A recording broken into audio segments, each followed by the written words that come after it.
da gusto en presentar a Carlos Escalante. Muchísimas gracias. Muchísimas gracias a todos ustedes. Perdonen por los cambios y el retraso. Voy a tratar de ser breve, conciso y explicarles un poco de lo que se trata mi presentación. Esta es la cuarta vez que me toca hablar en una cumbre como esta y normalmente siempre dejo para este momento presentar un caso exitoso del año anterior que he trabajado para presentar como un caso de prueba con los elementos necesarios de una campaña, como son las encuestas, como son las piezas gráficas, la estrategia, la comunicación e inclusive los spots de televisión. La primera vez que se realizó esta cumbre se hizo aquí en Argentina, en la Universidad San Martín. Me tocó presentar en ese momento la experiencia anterior que había vivido, que había sido la campaña de Guadalajara, a la alcaldía de Guadalajara, donde después de 18 años se volvió a ganar el partido del PRI, el Partido Revolucionario Institucional.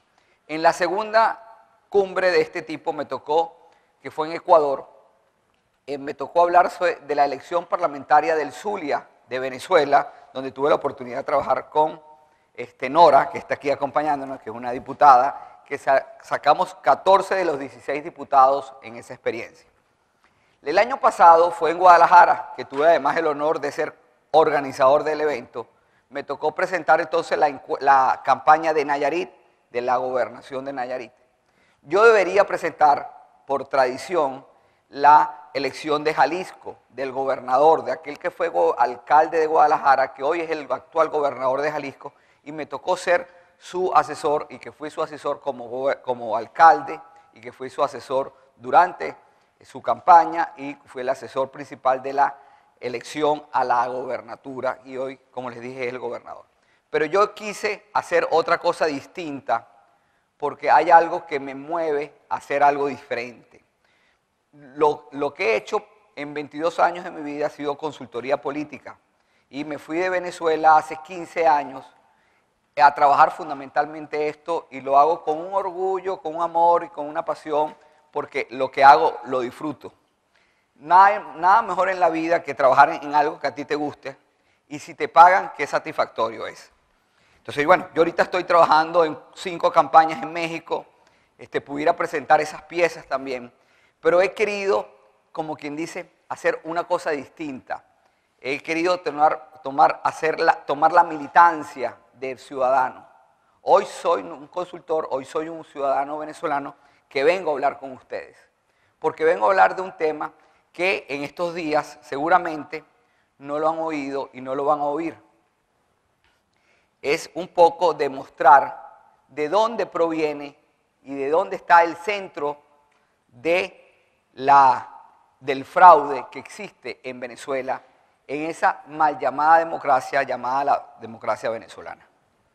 Por eso, si alguno tiene la expectativa de que yo les presente algo distinto o que yo venga a decirles algo desde el punto de vista teórico, académico, de experiencia, como consultor en 22 años, hoy les quedó mal. Les pido muy disculpas, pero creo que tenía el derecho y la obligación de hablar de algo que era distinto para que el mundo entero viera cómo es y cómo suceden las cosas en Venezuela. Entonces, a mis amigos compatriotas venezolanos no les voy a contar nada nuevo porque todos los conocen, pero mis amigos de otros países de América Latina, que tengo la dicha que están aquí, a ellos sí les quiero hablar.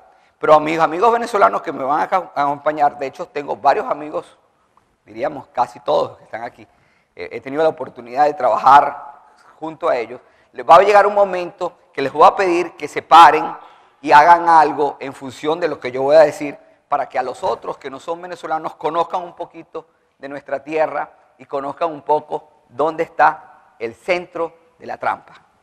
¿Ok? Así que los que tengan otra expectativa están en el momento ideal, perfecto, de oír otra charla distinta a esta, pero esta charla va a estar dedicada exclusivamente a hablar del tema del fraude electoral venezolano. Entonces, no me ofende si alguien se para, porque quiero ser sincero y no quiero dejar una expectativa totalmente contraria a lo que es. Y les prometo que el año que viene sí les voy a traer las campañas que estoy haciendo este año, espero que y les pueda enseñar y demostrar.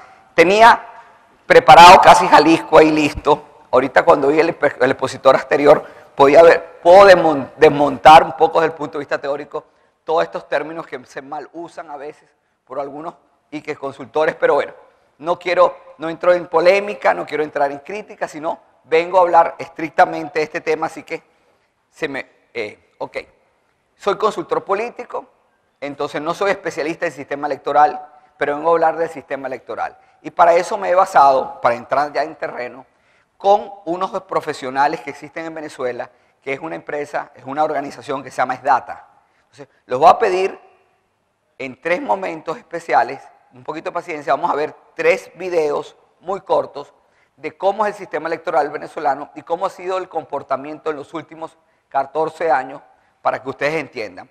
Después de eso vamos a hacer un ejercicio de análisis comparativo de la identificación, o sea, dígase la cédula, el DNI, como se llama en los distintos países, o la identificación normal para poder ejercer el derecho al voto.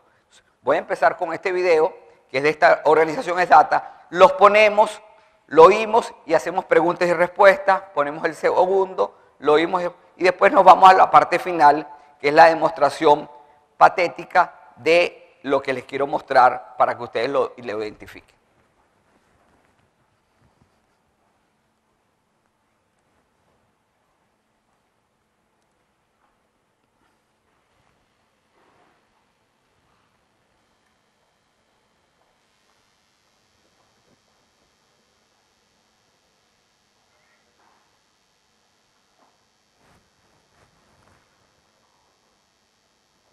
La situación del derecho a elegir en Venezuela.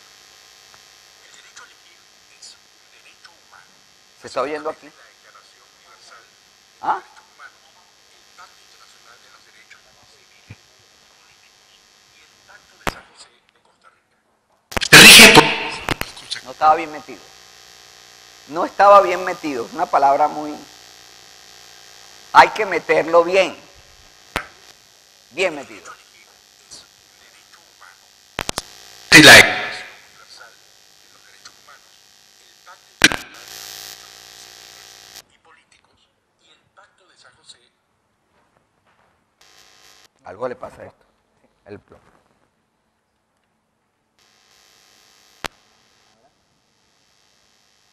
La situación del derecho a elegir en Venezuela. Plan B. Un derecho humano. Así lo establece la Declaración Universal ¿Cuál es? de los Ok. Derechos Humanos, el Pacto Internacional de los Derechos Civiles y Políticos Es y maravilla. el Ponle Pacto volumen a de San esto. José de Costa Rica. Se Ponle rige volumen. por principios consagrados en numerosos ¿No? tratados internacionales que se pueden sintetizar así. El principio de imparcialidad, que impone al árbitro electoral una conducta de bonus pater familia en virtud No es de volumen, es que es de conexión.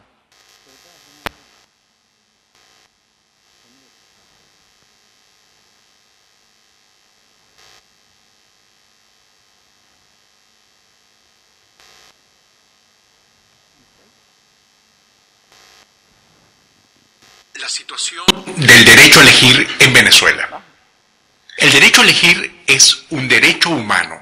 Así lo establece la Declaración Universal de los Derechos Humanos, el Pacto Internacional de los Derechos Civiles y Políticos y el Pacto de San José de Costa Rica.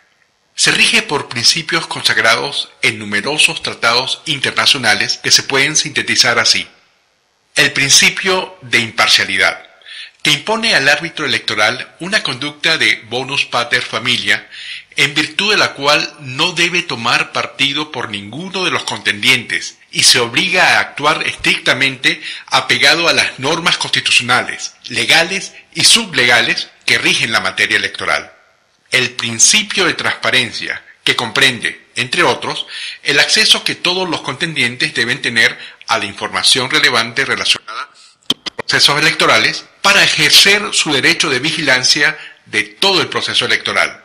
Y el principio de confianza en el secreto del voto, según el cual se debe garantizar que, además de que no puede existir una vinculación voto-elector, los ciudadanos voten con la misma convicción de que su voto no va a ser revelado. Para mostrar la situación actual del derecho a elegir en Venezuela, se esbozará el estado en que se encuentran cada uno de estos tres principios. Comencemos por ver cómo se percibe el principio de imparcialidad. Así describe el informe de la misión de observación de la Unión Europea para las elecciones presidenciales de 2006 a la actual directiva del Consejo Nacional Electoral.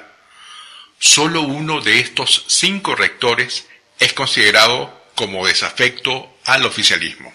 Este desequilibrio también se observa en el resto del personal del Consejo Nacional Electoral.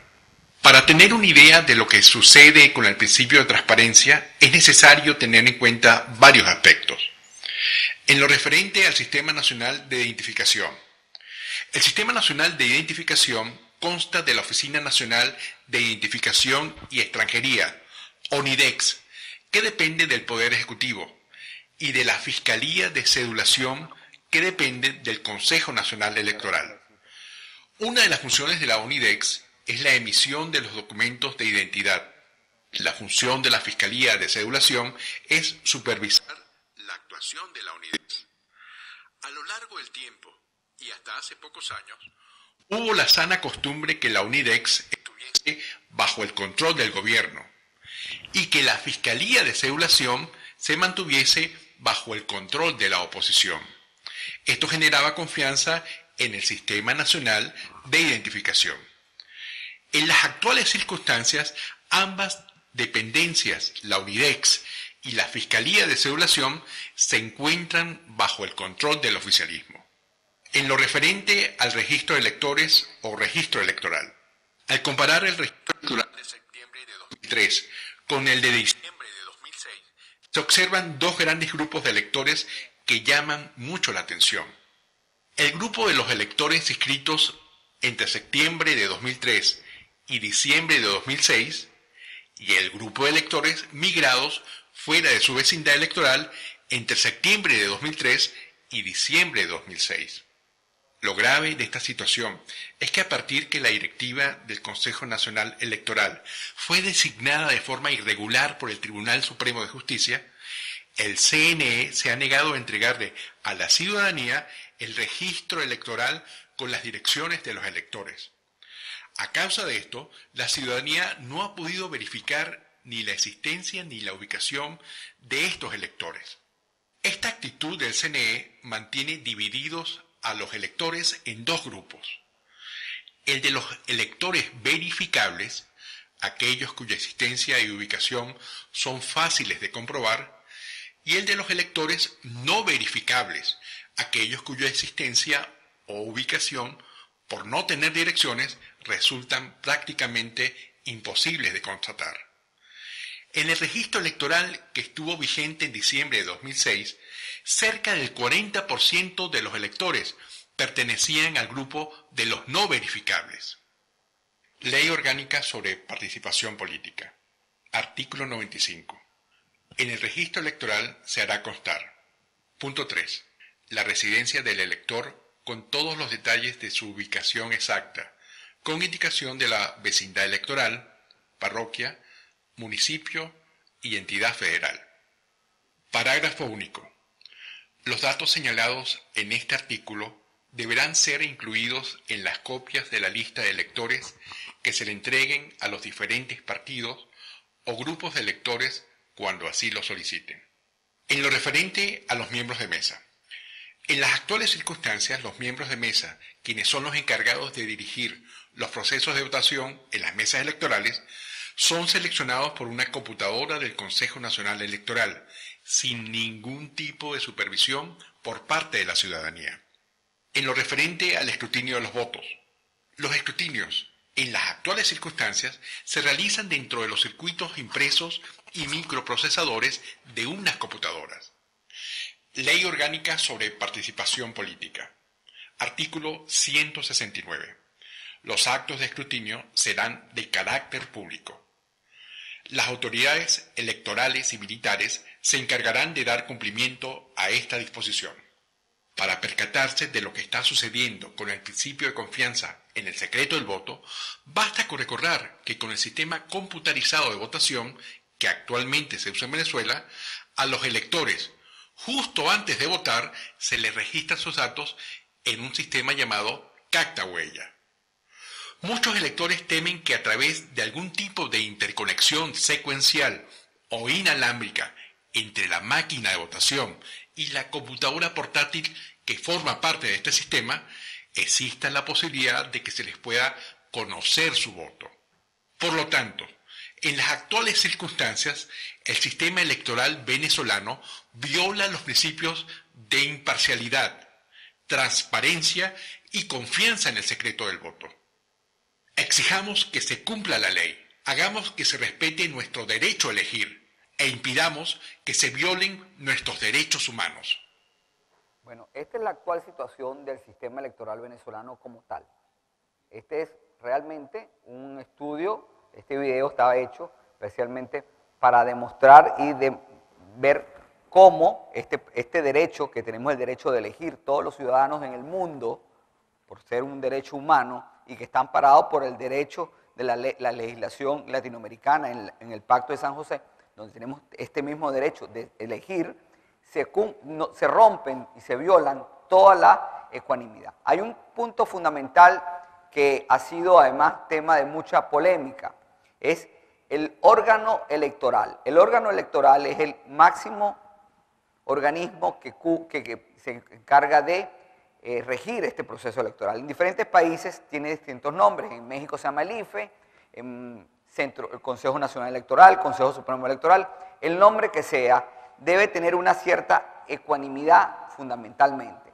Aquí ustedes están viendo que un informe de la Unión Europea dice claramente, no es algo que yo lo digo, sino que lo dice un organismo internacional como la Unión Europea, dice que de los 5 miembros que rigen el proceso, 4 son pro gobiernos y 1 no es a favor del gobierno. Entonces, hay un principio básico que yo digo, ¿quién que cuenta pierde? Ok, entonces es muy difícil en estas circunstancias tener esas condiciones. No estoy justificando absolutamente nada, no voy a hablar de la campaña de Capriles, no voy a hablar de la campaña si han ganado o han perdido, sino estoy hablando de la situación actual, dónde se vive y dónde se juega. Entonces yo digo un poco, ¿no? Esto es un partido de fútbol donde hay una cancha para meter goles de 10 metros de ancho, ¿ok? Y hay otra cancha que es solamente de 1 metro de ancho, ¿ok? ¿Se puede ganar en esas condiciones? Si tienes buena puntería, sí, pero de paso el árbitro, el que pita el partido, está con el otro lado, ¿no? Entonces, todas las circunstancias así se presentan.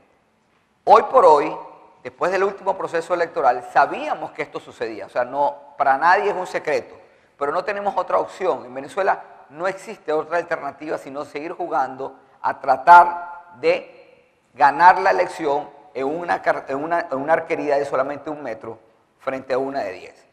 No me voy a quedar solamente con esta explicación, vamos entonces a analizar el histórico electoral de cómo se han comportado y cuándo hubo el quiebre de los cambios desde el punto de vista del padrón y de la identificación como tal. Paso al segundo video.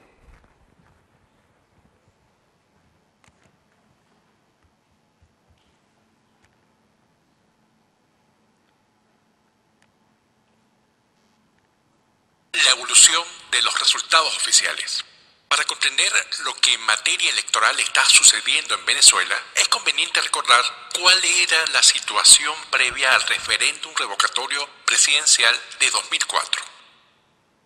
En las elecciones presidenciales de 1998 resultó ganador el teniente coronel Hugo Chávez Frías, con 3.673.685 votos. Los otros candidatos obtuvieron 2.863.619 votos. Hubo un total de 6.537.304 votos válidos. 2 años más tarde, en las elecciones presidenciales de 2000, el entonces presidente obtuvo 3.757.773 votos.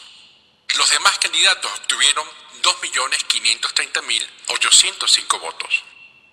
En total, en estas elecciones, hubo 6.288.578 votos válidos. Cifras similares.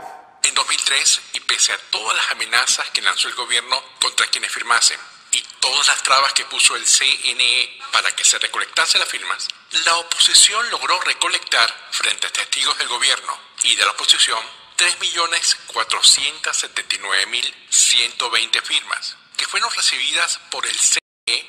Les explico el caso para los extranjeros que entiendan, ¿no? La ley, la nueva constitución te permite llamar a un revocatorio de mandato, pero para eso se necesita una serie de firmas y hay que introducir las firmas al Consejo Nacional Electoral para que te las validen y vean si tienes la posibilidad de poder llamar a ese proceso revocatorio. Ahí viene ese comentario. Cifra esta recogida en el informe final del Centro Carter. Obsérvese que esta cifra es más de la mitad de los votos válidos que hubo en las elecciones presidenciales de 1998 y de 2000. Esto colocó al gobierno en una posición precaria, porque era previsible que los votos en pro de revocarle el mandato al presidente estuviesen por encima del número de firmas que solicitaron el referéndum, y estas a su vez eran bastante más que la mitad de los votos válidos que hubo en las elecciones presidenciales tanto de 1998 como en 2000. A partir del momento en que se entregaron las firmas para convocar al referéndum revocatorio presidencial, el Consejo Nacional Electoral hizo grandes cambios. Negó a los partidos opositores y a la ciudadanía la posibilidad de fiscalizar el proceso de identificación. Les negó la posibilidad de accesar a los datos completos de los inscritos en el registro electoral e incluso les negó el derecho de poder revisar los cuadernos de votación. Además, implementó en la mayoría de los centros electorales un novísimo sistema computarizado de votación, inédito en el mundo. Estas computadoras funcionan como máquinas de votación y se convirtieron en las encargadas de escrutar los votos de los venezolanos. He aquí cómo evolucionaron a partir de ese momento los resultados oficiales.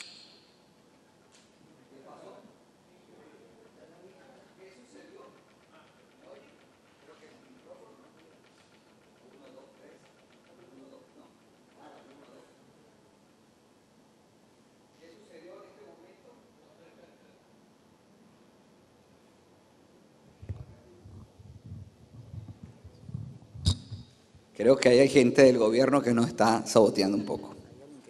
Sí, hay alguien que no me quiere. No importa, es normal en mi Twitter. Me han recordado mi mamá muchísimas veces y no será ni la primera ni la última vez. La última vez que veo una cumbre de esta terminé hackeado a mi página con la foto del Che Guevara. No importa, estoy acostumbrado y eso no me molesta. Miren, ciertamente aquí está el kit del tema en el cambio que se hizo de un momento a otro. Este es un tema muy particular que yo quiero llamar la atención. Hoy por hoy, la población electoral, según el Instituto Estadístico Venezolano, me está acompañando aquí el abogado José Gregorio Correa, que le pedí que me acompañara por la información. Verás, porque él vive en Venezuela, yo no. ¿Cuántos tenemos? ¿Población electoral? Nadie, no nos quiere nadie. 1, 2, 3. No, 27 millones. Somos 27 millones de venezolanos. Somos 27 millones de venezolanos, casi 19 millones de electores. Según el organismo estadístico de población. Lo cual contradice, porque quiere decir que si todos los países latinoamericanos se comportan más o menos con una población altísima de niños y una natalidad creciendo por natalidad irresponsable, una serie de cosas, resulta que en Venezuela solo casi 9 millones de venezolanos son menores de 18 años. O sea, es una cosa que si no la podemos analizar... Les quiero pedir la opinión de algunos ciudadanos que están aquí de otros países. Normalmente yo he trabajado en 9 países latinoamericanos. Cuando voy a trabajar en un estado, un departamento, un país, cuando me dicen que la población es de 29 millones, yo debo estar calculando que el 50 más un poquito más es el padrón electoral. Estamos hablando de, si me dicen, hay 15 millones, yo digo, está bien, ese es más o menos normal. Me sucede en México, en Centroamérica, en Sudamérica, en cualquier país. Yo quiero, además, no quiero estar equivocado, yo quiero que pedirle a algunos de los que están aquí, a ciudadanos de otros países, que me digan cuántos son su población y cuándo es el padrón. ¿Alguien quiere acompañarme para ver si yo estoy equivocado en mi apreciación? ¿Tu país es? Argentina, ¿son cuántos? 50 millones. ¿Y el padrón es? 29. Ok.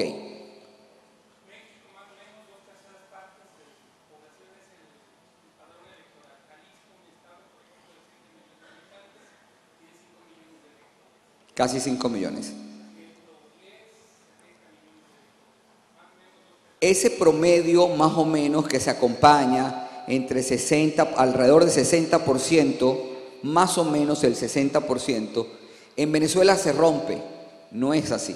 Somos 27 millones y hay 19 millones y tantos de electores. O sea, hay un porcentaje sumamente elevado para el padrón y el comparativo de América Latina con respecto a Venezuela, cosa que llama mucho la atención, y vamos a explicar, para eso es donde vamos justamente esta explicación, para entender la circunstancia.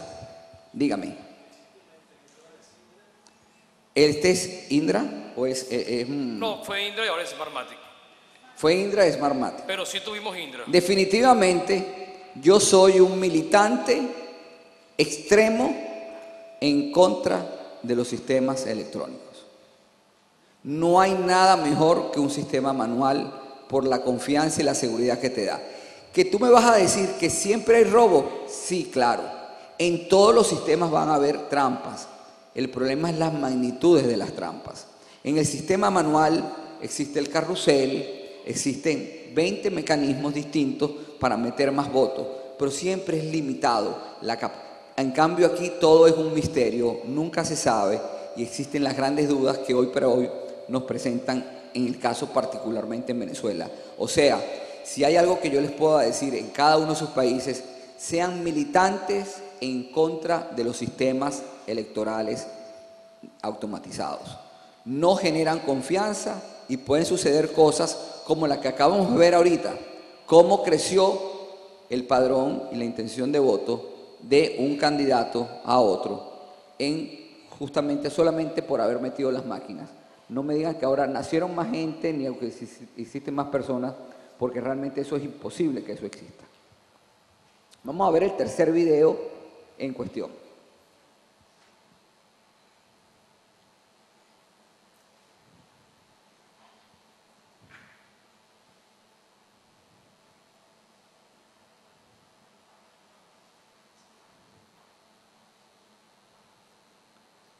Son videos muy cortos. El más largo fue el primero.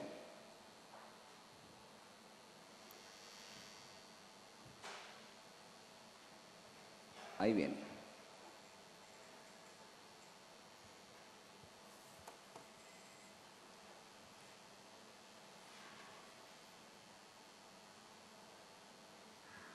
Ahora el internet.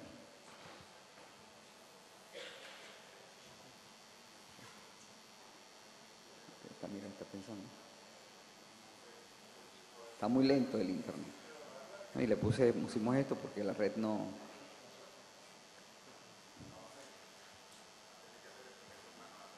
Sí, eso prueba de que electrónico es mejor manual la explicación. Siempre hasta la tecnología no falla, pues.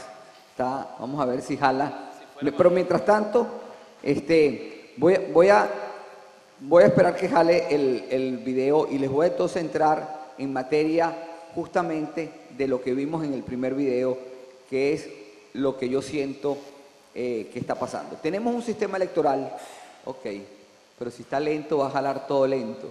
Miren cómo está arriba pensando. Voy a dejar que jale, le quito sonido y hablo yo. Miren, y voy a desmontar esto.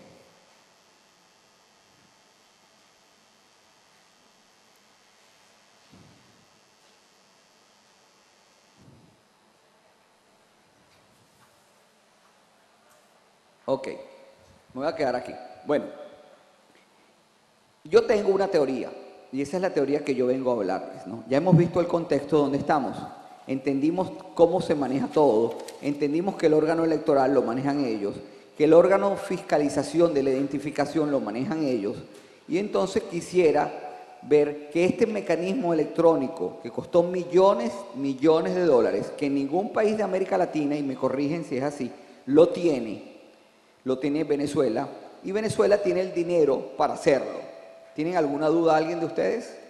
Venezuela es un país muy rico, que tiene mucho dinero, tanto dinero que tiene la capacidad de regalarle a 4 millones de habitantes en Venezuela un subsidio permanente a través de varios mecanismos llamados misiones, y tiene el dinero suficiente para regalarle dinero a Bolivia, Nicaragua, Ecuador, Argentina y así un sinfín de países. Eso no es ninguna mentira y hay dinero suficiente para eso. Y como se tiene tanto dinero, se tiene entonces un sistema electoral sumamente costoso y además sumamente sofisticado, aparentemente por lo que hemos visto. Ok. El único detalle que existe para que este sistema funcione y se active es una identificación. Cada ciudadano debe tener una identificación. Para un sistema tan costoso deberíamos tener una identificación acompañada, paralela a este mecanismo, ¿no? Entonces yo tengo un análisis comparativo de los sistemas de identificación de otros países y vamos a terminar en el sistema electoral y el sistema de identificación venezolano para que ustedes vean qué acompaña una cosa con la otra. Vamos a entrar a Nicaragua. Estamos de acuerdo que Nicaragua es el penúltimo país más pobre de América Latina, el último es Haití. No tengo el dato de Haití, pero tengo el dato de Nicaragua. Este es el sistema de identificación de Nicaragua. No tengo nada contra los nicaragüenses, si es un país pobre o no, sino que estoy haciendo un dato meramente estadístico y económico. El sistema de identificación de Nicaragua, miren todas las características que tienen. Tiene un sistema de código de barras, un número de registro, el tipo de mica es un mica especial, particularmente sofisticada, anti-copias y con una serie de candados para darle seguridad y protección al sistema de identificación de ese país llamado Nicaragua. Tienen su número de registro, como le dije en varias oportunidades, y además tiene un sistema bidimensional y además unos datos de lectura. Además tiene este código de barras muy particular que te da la capacidad de identificar una serie de datos, además de toda la información de domicilio, de dónde vive, en qué departamento, estado o provincia vive, con todos sus datos, de una forma muy clara que se puede identificar. Este es el sistema del país de Nicaragua, que es uno de los países más pobres de América Latina. Vamos a ver otro. Vamos ahora al de Guatemala, no menos pobre que el país de Nicaragua. Vamos entonces a ver el sistema de identificación de Guatemala. Aquí tiene hasta un microchip, son de diferentes colores y todas las características de protección, el CUI, el código de identificación, único de identificación, el nombre y apellido, sexo, nacionalidad, fotografía, fecha de nacimiento, firma, fecha de la emisión, fecha de nacimiento, y además toda la información está codificada en el microchip que aparece aquí, en ese chip de memoria especial que hoy por hoy siguen usando los bancos, que es un mecanismo de seguridad, de protección frente a fraudes y frente a robos. Vamos a ver otro, El Salvador. Miren la identificación salvadoreña, qué interesante la salvadoreña. Miren toda la información que tiene, su nombre, su apellido. La foto aparece en varias oportunidades de un lado y de otro con distintas... Sale exactamente dónde nació, exactamente dónde vive, el tipo de sangre, estado civil en la zona, el zip code, el área de código donde está. Y además aparece la esposa, el nombre de la esposa, el nombre del padre, el nombre de la madre. O sea, toda esa identificación la tiene la identificación salvadoreña.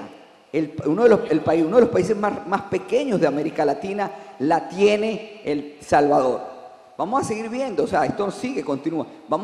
No quise poner primero Chile, porque pensemos que Chile es un país con mucho más recursos, pero miren la identificación de otro país, como la chilena, pues todo este tipo de identificación. Tiene 7 capas de material que lo hacen más durable, con el sistema de la mica que tiene. También tiene su chip, tiene además todos los datos que tiene de información detallado una fotografía fantasma, filigrana, especial, la firma, la fonografía que tiene, o sea, todos los sistemas y los candados de seguridad para proteger la identificación. Miren el boliviana. Esta es la boliviana, un país muy pobre de Sudamérica. Lamentándolo mucho, no tengo la información por atrás, pero miren el código de barra que tiene y miren la mica, que es una mica muy fuerte para evitar la copia o la falsificación. Tenemos otro mucho más también importante, ecuatoriana. Se parece mucho a la guatemalteca porque tiene su chip, tiene toda la información, la dirección, nacionalidad, todo, los datos que aparecen, 2 fotografías también. Ahora vamos a ver la paraguaya, pues se parece un poco a la guatemalteca, si mi memoria no me falla, por 2 fotografías con mica, con la información, su fecha de emisión, dónde nació, ubicación, todos los datos que aparecen en el código barra. Vamos a ver ahora la colombiana. Miren la identificación colombiana, también aparece con su código de barra, por delante y por detrás, con una mica especial, con doble fotografía y con toda la información que hemos estado hablando. Y ahora la mexicana, diríamos que es de las mejores de América Latina, la mexicana. El IFE es el mecanismo de identificación en México y todos los candados de seguridad que tiene, la firma, la fecha, la huella, el código de barra oculto, el consecutivo nacional que aparece así, la fotografía de este lado, miren la doble fotografía que aparece claramente. O sea, es el único mecanismo para votar en todos nuestros países es esta identificación. O sea, tú puedes activar tu derecho a voto si te presentas en el lugar de votación con tu identificación en todos nuestros países. Este es parte del padrón electoral, si mi memoria no me falla, la gente de Anzoátegui me dio esto. El estado de Anzoátegui es una provincia al oriente de Caracas y aparecen los nombres, la fecha de nacimiento es los mismos, pero y las cédulas, el número de identificación distinto. Y esto aquí aparece un sinfín de veces en distintas oportunidades y está demostrado hoy por hoy de que eso está evidente en el padrón electoral venezolano. José Gregorio. Los homónimos. Esto lo llaman son los homónimos. Pero qué casualmente que tienen el mismo nombre, pero tienen las mismas fechas de nacimiento. ¿Será posible que eso exista en una población así? Fechas iguales de nacimiento con el mismo nombre exacto. 1.500 casos de esos. Eso es parte del padrón electoral venezolano. Ok. Entonces, esto además está demostrado y está claramente a la vista. Esa es más o menos mi intención de que ustedes vean este proceso. ¿Tiene algún otro comentario, José Gregorio? Sí, eso tiene la desventaja o la ventaja para el que quiere hacer la cuestión, que esas cédulas que ustedes veían, con los distintos nombres, con la misma foto, usted la imprime, la recorta y le saca su fotocopia y la plastifica. Y es su cédula de identidad. O sea, y puedes votar. No hay ningún código de barra. Puedes votar. Pero no solamente votar, es para cualquier cosa. Hoy nos ocupa la parte electoral. Pero es que no hay ningún código de barra, no hay nada. Un papel de seguridad que usted puede... No. Tiene validez. El policía que lo para en la calle, usted le exhibe eso y es su identificación. Usted llega al banco a cobrar un cheque con eso y no tiene ningún problema. O sea que no... Eso es la identificación. Ok.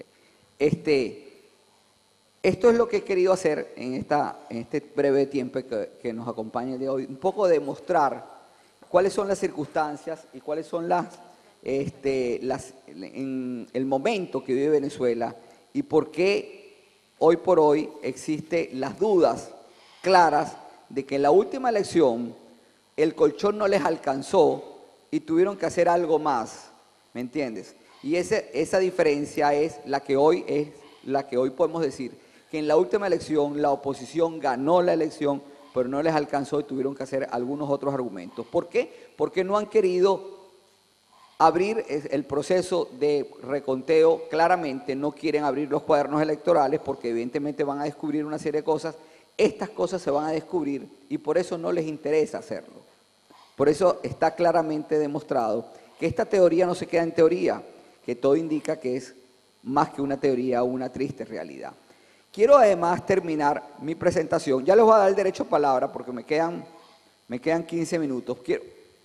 No, en 15 minutos le voy a dar el derecho a palabra y tienen 15 minutos para hablar. Ya al final les presento un video final y les doy el derecho a palabra. Las circunstancias en Venezuela además son muy particulares porque el organismo que tiene que cuidar el día de las elecciones son los militares en Venezuela. Por ley, los militares protegen, cuidan, dan seguridad a cada centro de votación, dígase en México, cada casilla. Los militares salen a la calle a cuidar cada casilla en todo el territorio nacional para darle seguridad al proceso. Okay. Los militares en Venezuela tienen, a raíz del último cambio constitucional, el derecho de votar, pero no tienen el derecho a tener ninguna actividad política militante de activismo. Eso es lo que dice la ley. La Constitución. Pero lo que dice la Constitución, perdón.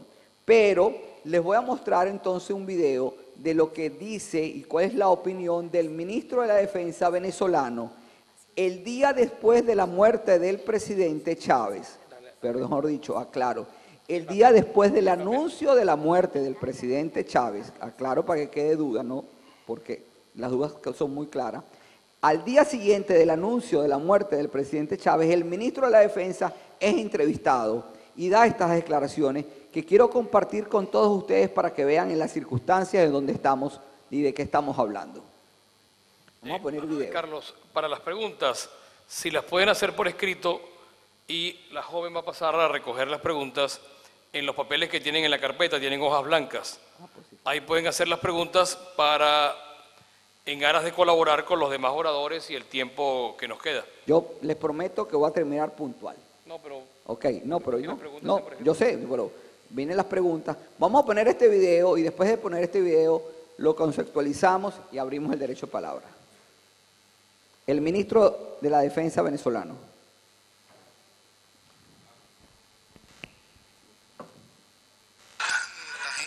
Tanto amor, tanto querer a un hombre, uno de verdad eso lo llena de fortaleza. Lo llena de fortaleza porque siente que el camino del comandante Chávez por este territorio no fue en vano, que sembró millones y millones de corazones que están cada vez más unidos y más fortalecidos para luchar por esta revolución, para luchar por este pueblo, por luchar por este legado que nos dejó nuestro libertador Simón Bolívar. Y hoy nuestro comandante Chávez se convierte en ese segundo libertador. Pero esta vez nosotros, el pueblo, su Fuerza Armada, no le fallaremos.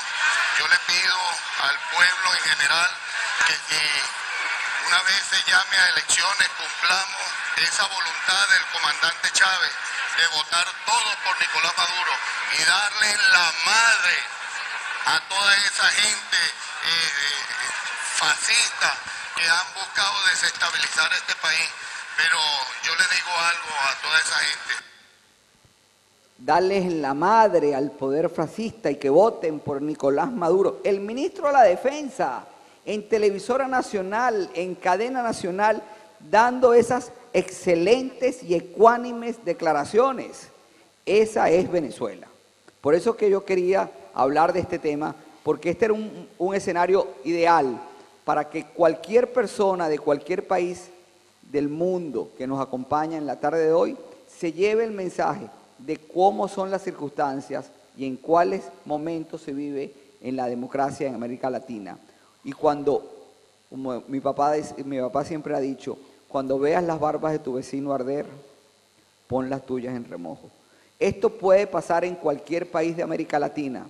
Entendamos que esto es una realidad en Venezuela y que este modelo se intenta exportar en cualquier país latinoamericano y que se está haciendo exitosamente y que tenemos que cuidarnos para que nada de esto pueda suceder, porque la democracia es el juego para que nosotros, los que trabajamos en la consultoría política y que creemos en las técnicas, en los mecanismos, en el desarrollo tecnológico para ganar las elecciones de forma ecuánime y limpia, se puedan realizar. Nada de esto pudiera suceder en un congreso como este de más de 1.500 personas si no tenemos democracias. Por eso que este era un tema para mí, en mi opinión, era más que hablar de mi última elección que gané en Jalisco como ejemplo y como experiencia profesional, hablar de lo que estoy viendo hacia futuro y que si no lo cuidamos hoy, no vamos a tener absolutamente ninguno de nosotros la capacidad de tener este futuro. Abro el derecho de palabra para cualquier crítica del punto de vista positiva o cualquier comentario. Ahí están las preguntas. Gracias. 7 minutos termino. Más puntual imposible. Ok. ¿Preguntas? ¿No hay preguntas? Sí, aquí no, ya, hay. tráelas, dámelas, yo te las leo y te las... La señorita te las recoge. Por aquí, por aquí. Dámela y te las leo y...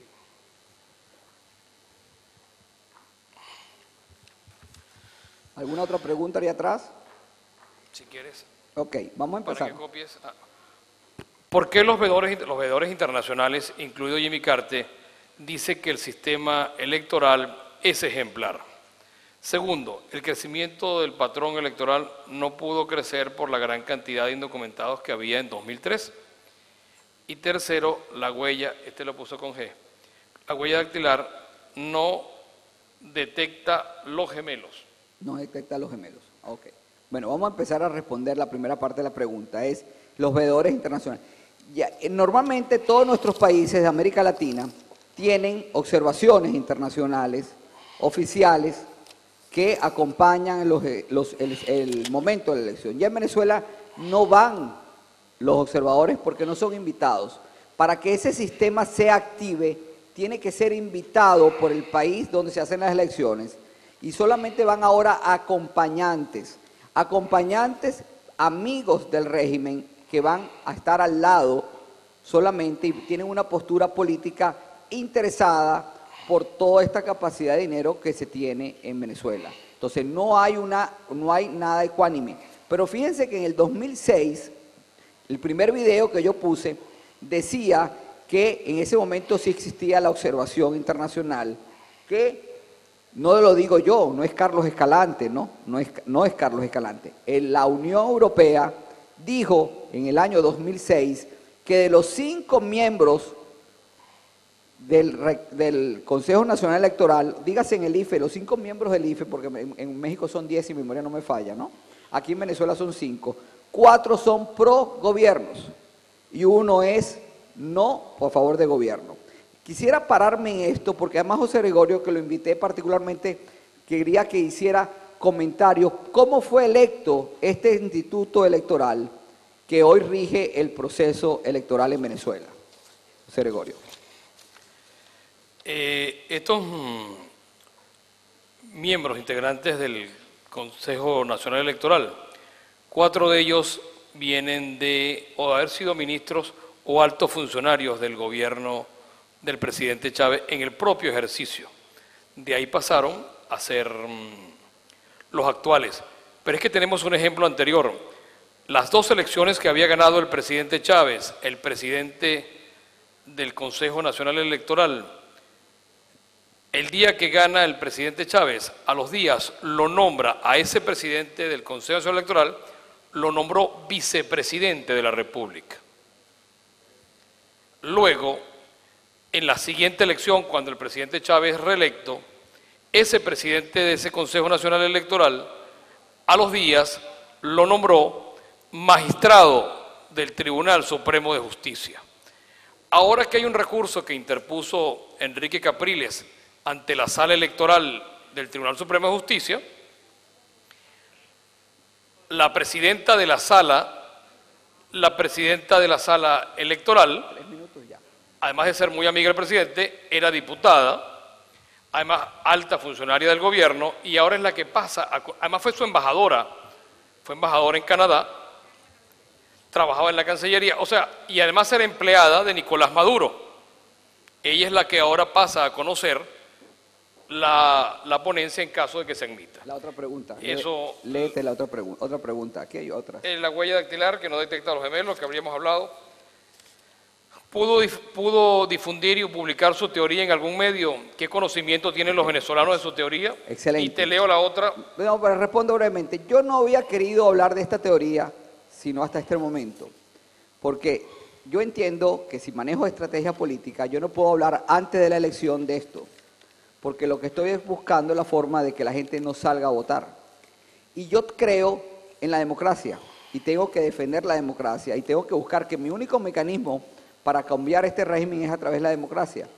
Pero, y entiendo que si la arquería del otro, donde van a apuntar, tienen 10 metros, la nuestra tiene nada más 1, creo la posibilidad de todavía de ganar, a pesar de todas las diferencias, a pesar de que ellos tienen 10 metros para apuntar y meter gol, nosotros nada más tenemos 1 metro, creo que se puede ganar. Y creo que ganamos, y estoy convencido que ganamos esta última elección. Tú me dices, ganamos el año pasado. No, yo no creo que ganamos el año pasado. Pero este año sí se ganó la elección. Pero aquí hubo un robo claro y está sumamente demostrado. Y esta es una de las teorías que va a acompañar a esta demostración del robo. Otra pregunta. ¿Las campañas se ganan con votos o con dinero y poder? Las campañas se ganan con 3 cosas. Y empiezo a hablar del tema. Se gana con talento, se gana con dinero y se gana con tiempo. Son los 3 recursos fundamentales que uno debe manejar en una campaña. Si ustedes me dicen cuál es tu prioridad de esos 3, para mí es el tiempo, porque no necesariamente una campaña se gana con dinero. Porque yo he visto muchas campañas donde se pierde justamente por tener mucho más dinero, porque además se abusa del dinero y eso se convierte en un boomerang. Yo prefiero manejar una campaña con mucho más tiempo que con mucho más dinero, porque además con tiempo y poco dinero, no estoy diciendo sin dinero, no he dicho nunca sin dinero, hace falta el dinero, pero no que sea extremadamente el dinero, porque lo que te hace la posibilidad de que el poco dinero te genera más talento y más creatividad, y si tú tienes más talento y más creatividad, puedes más que cualquiera millones y millones del otro lado.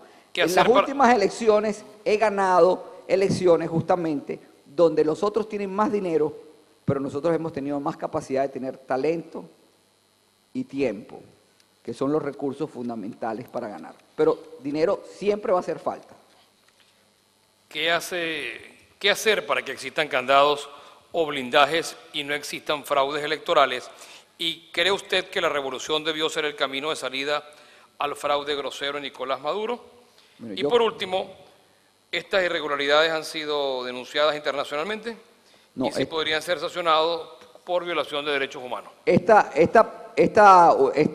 teoría yo no la he mostrado, la traje para acá simplemente como primera demostración a nivel internacional. Mi intención es que cada uno de ustedes se convierta en un portavoz y un vocero de cómo es en particular esta área del sistema electoral, lo frágil que es y dónde está justamente parte del robo y de lo que existe en Venezuela. ¿Otra pregunta me dijiste?